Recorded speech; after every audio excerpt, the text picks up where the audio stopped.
நான் உங்களை தானே சார் நம்பி இருக்கேன். எனக்கு ஏதாவது பார்த்து பண்ணலாம்ல. கண்டுக்கவே மாட்டீங்களே சார்.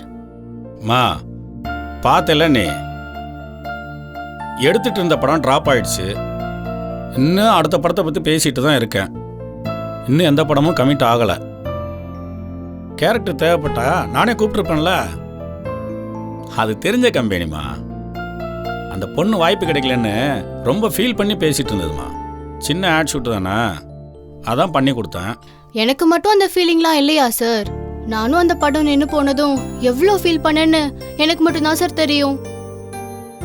நான் ரொம்ப நாளாக உங்களை ஃபாலோ பண்ணி எனக்கு அந்த வாய்ப்பை நீங்கள் கொடுத்தீங்க.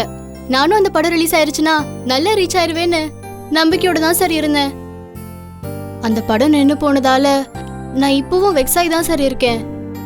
மா, சினிமா பற்றி உனக்கு தெரியுமா தெரியாதா? ஒரு படத்தில் இந்த மாதிரி முடிவு எடுத்துடக்கூடாது. அடுத்த படம் கண்டிப்பாக வரும் சார். வரும் சார். முதல்ல அந்த கேரக்டர் எனக்கு சூட் ஆகணும் சார். அதுக்கப்புறம் நீங்க என்ன செலக்ட் பண்ணணும், ப்ரொடியூசருக்கு பிடிக்கணும். இதுல இவ்வளோ விஷயம் இருக்குல்ல சார். சரிம்மா, அதே நினச்சிட்டு இருக்காத. கண்டிப்பாக கதை ரெடி பண்ணுறேன். அதில் நிச்சயமாக வாய்ப்பு தரேன் சார். இப்ப அப்படிதான் சொல்லுவீங்க பக்கத்துல இருக்கேன்னு சொல்லிட்டு, அப்புறம் கதையை ரெடி பண்ணிட்டு நீ சூட் ஆகலமா, புதுசா வந்து அந்த பொண்ணு தான் சூட் ஆச்சுன்னு அப்படி சொல்லிட்டு சமாளிச்சிருவீங்க. அப்படிலாம் இல்லைம்மா. ஸ்டோரி என்ன சொல்லுதோ அதுக்கேற்ற ஆர்டிஸ்டாக நான் போடுவேன். அப்போ எனக்கு வந்து நீங்க வாய்ப்பு கொடுக்க மாட்டீங்கல்ல? சேச்சே, அந்த கதைக்கு நீ தான் தேவைன்னா நான் ஒன்றை வச்சு தான் பண்ணுவேன். ஏதோ சொல்றீங்க, நானும் நம்புறேன் சார். ஏன் சார் இன்னும் இதே மாதிரி பேட்டர்ன்லயே ரெஸ்ட் பண்ணிட்டு இருக்கீங்க? என்ன சார் மந்திரிச்சு விட்ட கயிறெல்லாம் கையில இவ்ளோ கட்டி வச்சிருக்கீங்க? கழுத்துல இவ்ளோ பெரிய செயின், இந்த கட்டம் போட்ட சட்டை, வெள்ளை பேண்ட். என்ன சார் கெட்டப் இது? இதெல்லாத்தையும் மாத்துங்க சார். மா, இதெல்லாம் எங்க ஊரோட ஸ்பெஷாலிட்டிமா. ஆமா, ஊர்ல இருந்து வந்த மாதிரியே இருங்க. ஆமா, கொஞ்சமாவது மாறுங்க சார். இந்த செயினை எனக்காவது கொடுத்தீங்கன்னா நானாவது போட்டுட்டு இருப்பேன் சார். வரும்மா. ஒரு படம் நல்ல ஹிட் கொடுத்த உடனே உனக்கு என்ன வேணும் கேளு, நான் வாங்கி தரேன். நல்லதான் சொல்றீங்க. சேவிங்களான்னு பாப்போம். சார், இந்த கெட்டப்லாம் மாத்திட்டு பேசாம நீங்களே ஆக்ட் பண்ணலாம் சார். அதெல்லாம் நமக்கு செட் ஆகாதுமா. சார், என்ன சார் இப்படி சொல்றீங்க? எவ்வளவு டைரக்டர்ஸ் இப்ப நடிக்க ஆரம்பிச்சிட்டாங்க. எத்தனை பேர் ஆக்டிங் அண்ட் டைரக்ஷன் பண்ணிட்டு இருக்காங்க. நீங்க என்ன சார் வேற யார்கிட்டயாவது கதைய சொல்லிக்கிட்டு அவங்க கால் ஷீட்டுக்காக வெயிட் பண்ணிக்கிட்டு பேசாம நீங்களே நடிச்சிடலாம் சார். நீ இன்னைக்கு ஏதோ ஒரு மூட்ல தான் பேசிட்டு இருக்க. சார், உண்மையை தான் சார் சொல்றேன். சரி சரி, அதெல்லாம் நமக்கு செட் ஆகாது. 4 பேர் நடிக்க வச்சோமா, நடிப்பை வாங்கினோமா, அதோட நிறுத்திக்கணும். அதுக்கப்புறம் ட்ரை பண்ணணும்னு வச்சுக்கோ, அப்புறம் உள்ளதும் போச்சேன்னு இருக்க வேண்டியதுதான். சரி சார், உடம்பு கொஞ்சம் பாத்துக்கோங்க சார். மறந்துடாதீங்க, இந்த சட்டை பட்டன்லாம் கொஞ்சம் ஒழுங்கா போட்டுட்டு அப்படி எனக்கு வாய்ப்பு கொடுங்க சார். வரேன் சார். பாய்.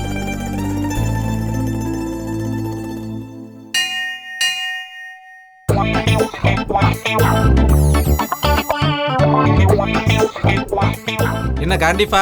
வணக்கம் தல, நல்லா இருக்கீங்களா? நேத்து நைட்டு தானடா போன்ல பேசுறேன். அதுக்குள்ள நான் என்னடா ஆயிர போறேன்?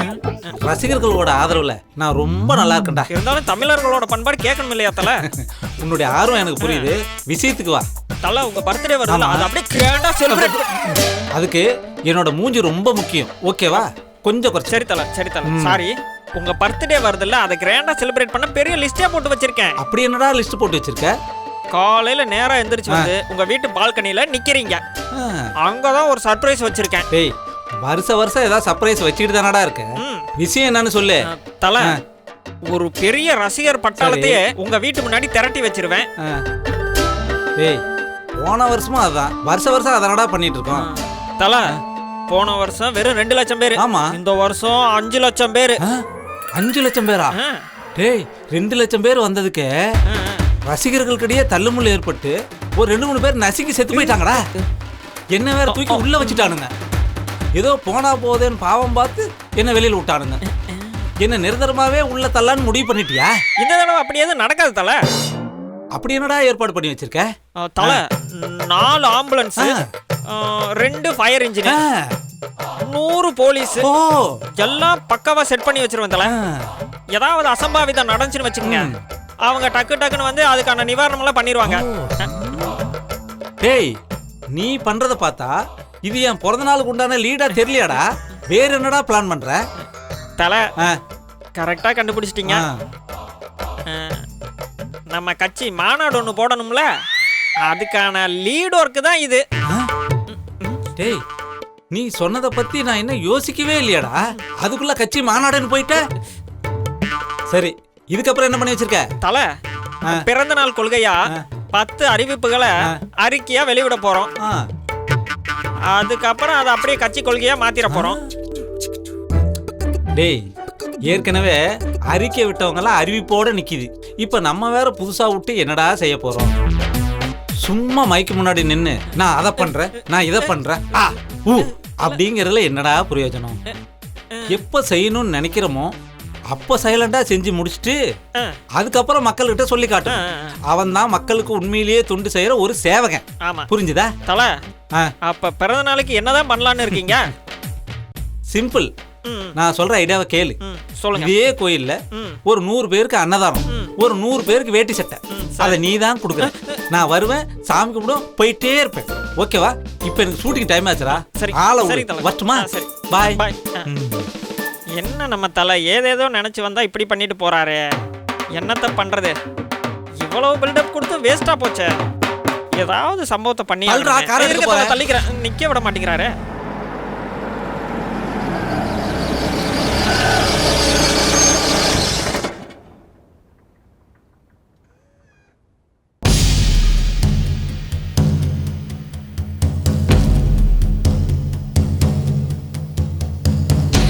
வாங்கண்ணே. ஆ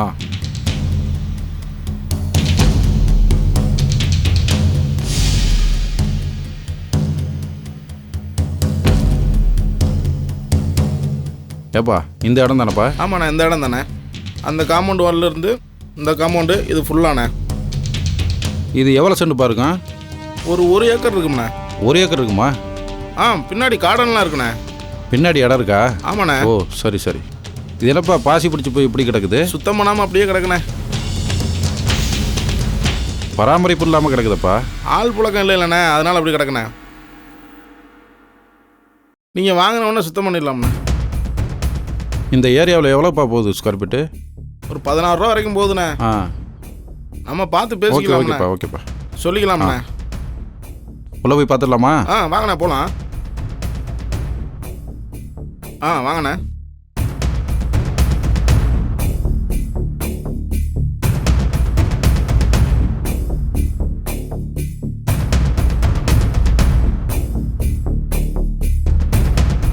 இதே ஹாலாப்பா? ஆமாண்ணே. ஆஹா.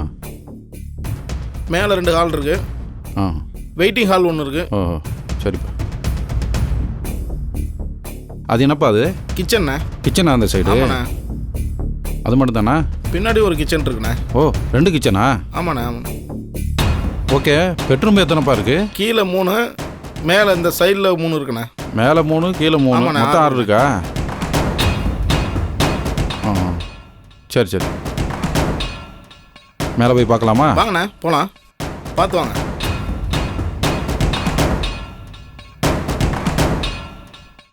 வாங்கண்ணே.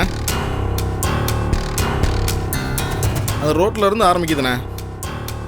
முன்னாடி கேட்டில் இருந்து இந்த காம்பவுண்டு போட்ட வரையும் தானேப்பா? அந்த ரோடு போன வரைக்கும்ண்ணே.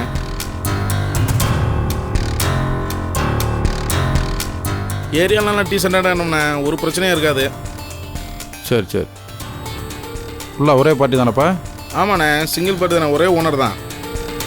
டாக்குமெண்ட்லாம் கரெக்டாக இருக்கா? டாக்குமெண்ட்லாம் பக்காவாக இருக்குண்ணே, கவலையே வேணாம். எதுலையும் பிசுறு திட்டக்கூடாது பார்த்துக்க. எந்த பிரச்சனையும் வராதுண்ணே, நான் பார்த்துக்கிறேண்ணே. அதெல்லாம் பக்காவாக விசாரிச்சு வச்சுருக்கேண்ணே. ஓட்ட இதில் ஓட்டுன்னு சொல்லக்கூடாதுப்பா. இல்லைண்ணே எந்த பிரச்சனையும் வராதுண்ணே. கீழே போகலாமா? போகலாம் வாங்கண்ணே.